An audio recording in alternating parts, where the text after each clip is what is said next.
এইবাৰ আমি এটা ঠিক কৰিছোঁ আৰু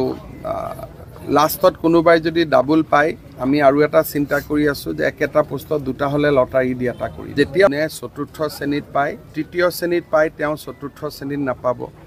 যোনে ওপৰৰ স্কেলটোত পায় তেওঁ তলৰ পজিশ্যনটোত নাপাব গতিকে এইবাৰ যাতে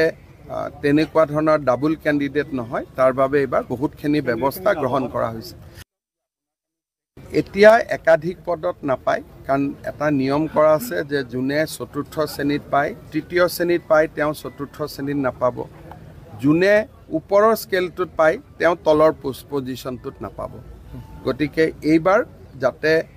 তেনেকুৱা ধৰণৰ ডাবল কেণ্ডিডেট নহয় তাৰ বাবে এইবাৰ বহুতখিনি ব্যৱস্থা গ্ৰহণ কৰা হৈছে এইবাৰ কেণ্ডিডেট লাভ হয় নহ'লে 1-1.5 হাজাৰ ল'ৰা ছোৱালীয়ে ডাবল পায় এইবাৰ আমি এটা ঠিক কৰিছোঁ আৰু লাষ্টত কোনোবাই যদি ডাবল পায় আমি আৰু এটা চিন্তা কৰি আছোঁ যে একেটা পোষ্টত দুটা হ'লে লটাৰী দি এটা কৰি যেতিয়া বহি নিৰীক্ষণ হ'ব তেতিয়া অসমৰ 6জন বা 7জন শিক্ষাবিদ